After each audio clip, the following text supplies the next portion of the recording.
कुछ ज़रूरी बातें जो आप लोगों को समझनी है आज, जिसके द्वारा आपकी लाइफ बहुत इजी हो सकेगी। क्योंकि हम सब जिस स्टेट पर हैं, हम इस मेंटल स्टेट्स पर हैं, हमारी डेवलपमेंट सिर्फ अभी इतना ही हो पाता है। जब तक हम अकेले हैं, जब तक हम शांत हैं, तब तक हमें अनस्टिमुलेटेड बीइंग बनने में कोई दिक्कत नहीं है, तब तक हमारा ध्यान लग पाता है। जैसे ही आप 2-4 लोगों के बीच में जाते हैं, कोई आपको बुरा भला कह देता है, कोई इस प्रकार की बात कह देता है जो आप सुनना नहीं चाहते उसके मुंह से, कोई कह दे कि तूने करे ही क्या अपनी ज़िंदगी में, तो तू निकम्मा है, निठल्ला है, तो हम सबको परेशानियां होने लग जाती हैं। ये चीज़ें आप समझें, इस प्रकार की नॉलेज बहुत क्रिटिकल है आप सबके ध्यान की यात्रा में।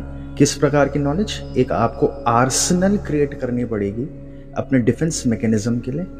आज हम वो चीज़ें समझें कि आप लोगों को ये समझना है, ह्यूमन डेवलपमेंट और टेक्नोलॉजिकल डेवलपमेंट ये दो कंप्लीटली डिफरेंट चीजें हैं। ह्यूमन डेवलपमेंट आप इस दूसरों के द्वारा मिलने वाली चोट से समझो कि अगर आपको कोई हानि पहुंचा पा रहा है, आपको कोई हर्ट कर पा रहा है, तो वो मेजर है ह्यूमन डेवलपमेंट का। आप कितने अनस्टिमुलेटेड बीइंग बन गए। वही जो कृष्ण जी का मकसद समझाना चाह रहे थे अर्जुन को। एम क्या था? अनस्टिमुलेटेड बीइंग बन जाना। दूसरा, हम सब समझे कि एक चीज होती है टेक्नोलॉजिकल डेवलपमेंट। ये दोनों चीजें मैंने आपको इसलिए बोली, ह्यूमन डेवलपमेंट, टेक्नोलॉजिकल डेवलपमेंट, ताकि आप ये कंफ्यूजन से बाहर आ जाएं कि ऐसा बिल्कुल भी नहीं है कि ह्यूमंस डेवलप हो रहे हैं। हम अपने इस मिथ को बुरी तरह तोड़ें कि ह्यूमंस डेवलप होते जा रहे हैं, आदिवासी हमसे पिछड़े हुए हैं, हम ज्यादा डेवलप्ड हैं। ऐसा बिल्कुल भी नहीं है। हाँ, ये बात सत्य है कि टेक्नोलॉजी विकसित हो चुकी है, लेकिन आप लोग कोई टेक्नोलॉजी नहीं हो, आप लोग ह्यूमंस हो। तो हम हमेशा इस नजर से पुराने रिलीजन्स को पढ़ें। कभी भी ऐसा मत पढ़ें कि आप उनसे ज्यादा विकसित हैं। अगर कोई आर्टिफिशियल इंटेलिजेंस किसी इंसान को, जैसे अभी चेस में एक जापानीज में एक गेम होता है जो कुछ चेस के प्रकार का होता है, उसमें एक इंसान को जो लीडर, जो बेस्ट प्लेयर था उस गेम का, तो आर्टिफिशियल इंटेलिजेंस ने उसको हराया। तो इसका कभी भी मतलब नहीं है कि आर्टिफिशियल इंटेलिजेंस ह्यूमन से इंटेलिजेंट हो गई। जैसे इसका कोई भी मतलब नहीं है कि जैसे आप 50 किलो उठा सकते हो तो कोई मशीन 100 किलो 150 किलो उठा सकती है। तो इसका ये मतलब नहीं है कि ज्यादा वजन उठाया तो मशीन आपसे ज्यादा इंटेलिजेंट है। इसका ये बिल्कुल भी मतलब नहीं है कि अगर कोई किक मारनी है फुटबॉल पर, रोनाल्डो से तेज कोई रोबोट मार दे, बिल्कुल मार देगा रोबोट। तो इसका ये मतलब नहीं है कि मशीन्स ह्यूमन से ज्यादा इंटेलिजेंट हो गई। और उसी प्रकार चेस एक गेम है जो कि पूरा का पूरा मेमोरी डिपेंडेंट है। हर चाल रटी हुई होती है, कोई दिमाग खपाने का कुछ नहीं होता उसमें, मेमोरी से चल रही सारी चालें। तो आपको ये डिफरेंस अपने लाइफ में क्लियर करना पड़ेगा। आर्टिफिशियल इंटेलिजेंस या कोई भी मशीन तब ज्यादा डेवलप्ड मानी जाएगी जब उसके पास ये एबिलिटी हो कि जो ह्यूमंस की पावर है, जो कि लव की पावर है, उससे ज्यादा खूबसूरत वो कोई चीज क्रिएट कर दे।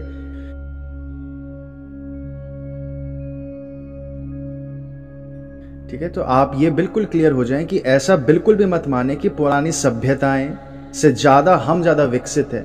ह्यूमन डेवलप्ड नहीं हो रहे हैं, उल्टा ह्यूमन को वीक बनाया जा रहा है ऑन पर्पस। हाँ, ये कह सकते हैं कि टेक्नोलॉजी डेवलप हो रही है, फोन्स स्मार्ट हो रहे हैं, आप स्मार्ट नहीं हो रहे हो। तो हम कभी भी इस कंफ्यूजन में ना रहें कि फ्यूचर में होना ही है, ऑलरेडी स्टार्ट हो चुका है। नींद नहीं आ पा रही है, उसके लिए बच्चे कंप्लीटली डिपेंडेंट हो चुके हैं दवाइयों पर। लोगों की आईज वीक हो चुकी हैं, वो कंप्लीटली डिपेंडेंट हो चुके हैं चश्मे पर। ह्यूमंस डेवलप नहीं हो रहे, टेक्नोलॉजी डेवलपमेंट हो रहा है। ह्यूमंस और टेक्नोलॉजी कंप्लीटली सेपरेट चीजें। आप सबका डाइजेशन पुराने 100 साल पुराने लोगों से बहुत ज्यादा बेकार हो चुका है। आपकी बॉडी में जो हार्मोनल बैलेंस है वो पहले के मुकाबले बहुत बेकार हो चुका है। मेल्स की बॉडी में टेस्टोस्टेरोन बहुत ड्रॉप हो चुका है, एस्ट्रोजन फीमेल से पूरा डिसबैलेंस हो चुका है। तो ह्यूमंस कभी भी डेवलप नहीं हो रहे। इस वाक्य को आप अपने जीवन में उतार के किसी भी चीज पर अप्लाई करें, तब जाकर आप किसी हिस्टोरिक इवेंट को स्टडी करें। अगर आप खुद से भी कोई सवाल, जैसे आपका कृष्ण जी का सवाल है, तो उस कंटेक्स्ट में हिस्टोरिक इवेंट को समझें। हमारा डाइजेशन बहुत बर्बाद हो चुका है। ह्यूमंस के मसल, मेल्स की मसल रिटेंशन बहुत पुअर हो चुकी है, मसल्स डेवलप नहीं हो पा रही।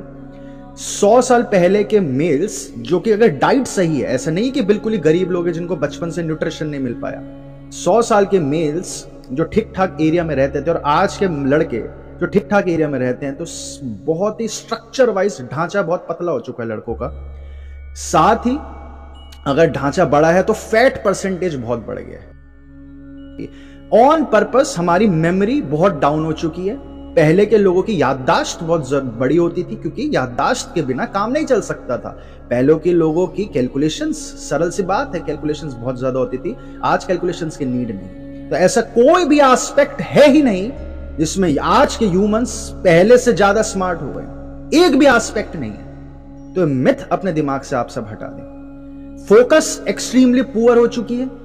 ऑन पर्पस ये चीजें इन्वेंट करी गई है। हम सब बोलते हैं कि बच्चों को शॉर्ट्स नहीं दिखाना चाहिए। शॉर्ट जो वीडियोस आती है ना 15 सेकंड, 20 सेकंड, 30 सेकंड की। अभी मैं हाल ही में एक शॉर्ट्स का जो प्लेटफॉर्म है टिकटॉक, उसके सीईओ का स्टेटमेंट देख रहा था। किसी इंटरव्यू में बता रहे थे वो कि मैं अपने बच्चों को शॉर्ट्स या टिकटॉक नहीं एक्सेस करने देता, तो क्योंकि वो तो बहुत छोटे हैं। उसने ये बोल के साइड होने की कोशिश करी।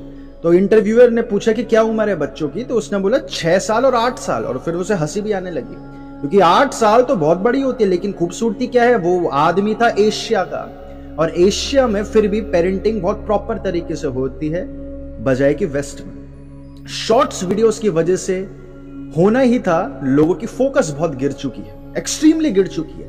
आज इतनी पुअर फोकस हो चुकी है कि हम सब चाह रहे हैं कि बिल गेट्स और इन सब का स्कैम तो खत्म हो, लेकिन कोई भी मनुष्य 10-12 पन्नों से ज्यादा नहीं पढ़ पा रहा है। ऐसा कोई बचा ही नहीं है जो एक साथ एक बुक पढ़ ले।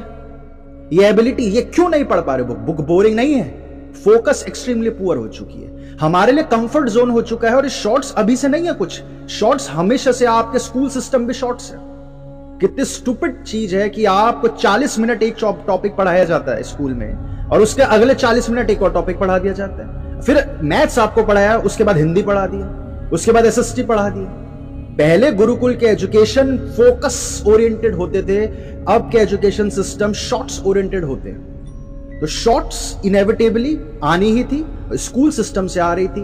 बस हमसे जो पहले पीढ़ी रही है उन लोगों को ये चीजें समझ नहीं आ पाई, क्योंकि मूवीज ने हमसे पहले की जो पीढ़ी, हमारे माता पिता की, पूरा जकड़ रखा था उस पीढ़ी को। यहां आपको क्लियर होना पड़ेगा। स्कूल्स में जो आप बुक्स पढ़ रहे हो, उदाहरण के लिए अगर आप ऐसे सोशल साइंस पढ़ते हो, सोशियोलॉजी पढ़ते हो, साइकोलॉजी पढ़ते हो, कोई भी टॉपिक आप पढ़ते हो, तो वो एग्जैक्टली शॉर्ट्स है।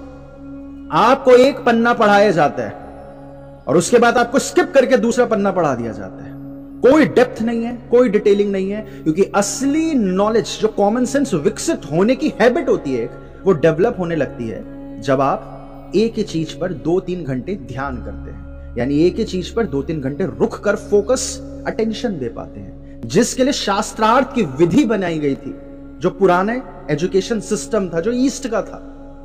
तो ये बिल्कुल आप समझे कि ह्यूमंस की ऐसी एक भी कोई चीज नहीं है, टेक्नोलॉजी नहीं, एरोप्लेन ह्यूमन नहीं होता है, मोबाइल ह्यूमन नहीं होता है, 5G आप थोड़ी हो, 5G आपका नाम 5G नहीं है। ह्यूमंस की हर चीज को इंटेंशनली डाउनग्रेड करा जा रहा है। अब जब कोई इंसान वहां से, वर्ल्ड इकोनॉमिक फोरम इतना डेटा तो आज तक नहीं रिलीज करता जितना world economic forum daily release करता है। जब वो जानते हैं कि कोई इंसान 10 पन्ने एक साथ नहीं पढ़ सकता, तो वो बाकी चीजें नहीं समझ सकता। ये आपको सारी चीजें समझनी पड़ेगी। तो हम अपने पूर्वजों को एक्सट्रीमली रिस्पेक्ट से देखें, क्योंकि ऑन ह्यूमन लेवल वो हमसे ज्यादा ब्रिलियंट थे, इसमें आप कोई डाउट ना रखें। साथ ही अब आपका प्रश्न है, ये चीजों के कंटेक्स्ट के साथ आप ये समझें कि पास्ट लाइफ रिग्रेशन रियल है क्या।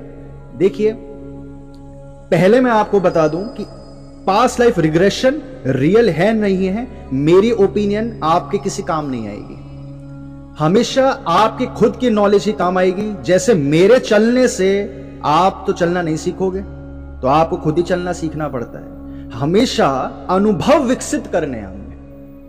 बुद्ध, महावीर, ये सारे के सारे लोग ईस्ट की A to Z फिलॉसफीज कह चुकी है कि पास्ट लाइफ रिग्रेशन रियल है। आज साइंटिफिक कम्युनिटी ओपनली एक्सेप्ट नहीं करती है, लेकिन इतने ग्राउंड ब्रेकिंग एविडेंसेस हैं कि अगर कोई भी इंसान वो एविडेंसेस को पढ़ ले, तो या तो वो पागल है तो एक्सेप्ट नहीं करेगा, वरना ऐसा कोई नहीं जो उसे एक्सेप्ट ना करे। इतने ग्राउंड ब्रेकिंग एविडेंस है कि 3 साल की लड़की, 2 साल की लड़की दूसरे फॉरेन एक्सेंट में बातें कर रही हैं और उसके माता पिता को इंग्लिश तक पता नहीं क्या होता, पढ़ नहीं पाते इंग्लिश, और वो इंग्लिश एक्सेंट में बातें कर रहे हैं। इंग्लिश तो चलो इंसान सीख जाएगा, एक्सेंट कहां से आ गया? एकदम देहात में English accent. Past life regression होता ना होता, उसको मैं आपको एक विधि बता सकता हूं। उस विधि पर अगर आप चलते रहे, आपके खुद के अनुभव विकसित होंगे। क्योंकि जो पास्ट लाइफ रिग्रेशन को बुद्ध महावीर समझा रहे थे, वो कंप्लीटली डिफरेंट चीज समझा रहे थे, और हम लोगों ने जो पास्ट लाइफ रिग्रेशन क्रिएट कर दिया कि स्ट्रक्चर, वो कंप्लीटली डिफरेंट हो चुका है।